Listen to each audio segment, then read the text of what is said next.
Chittattukara saint Sebastian's ഹൈസ്കൂളിൽ വിജയോത്സവം 2025 സംഘടിപ്പിച്ചു. SLC പരീക്ഷയിൽ മുഴുവൻ വിഷയങ്ങളിലും A+ നേടിയ 50ഓളം വിദ്യാർത്ഥികളെ ചടങ്ങിൽ അനുമോദിച്ചു. പാവറട്ടി പോലീസ് സ്റ്റേഷനിലെ assistant sub inspector NG Nandakumar നയിച്ച ലഹരിവിരുദ്ധ ബോധവൽക്കരണ ക്ലാസും നടന്നു.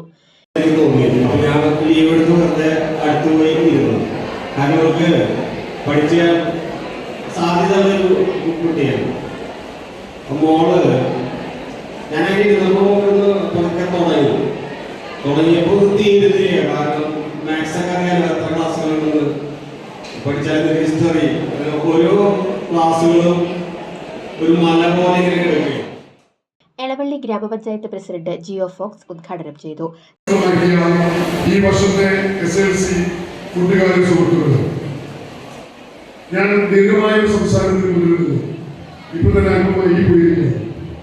നിങ്ങളെ പല പ്രാവശ്യവും പല സ്ഥലങ്ങളിൽ വെച്ച് നിങ്ങളുമായി സംസാരിക്കാൻ ഇത് ലഭിച്ചിട്ടുണ്ട് എന്നുള്ളത് ദീർഘമായി സൂചിപ്പിക്കുന്നില്ല. പക്ഷേ അന്നൊക്കെ ഫുൾ A+ മാർക്ക് വാങ്ങിയ കുട്ടികളെയാണ് നമ്മൾ കണ്ടിരുന്നത്.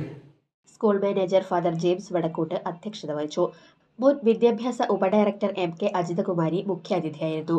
പ്രധാനാധ്യാപകൻ MK Simon, block panchayat member Cherupushpam Johnny, ward member Sarath Kumar, SLC coordinator TJ Beena, PTA president Jindo Therattil, MPTA president Saina Babu എന്നിവർ സംസാരിച്ചു.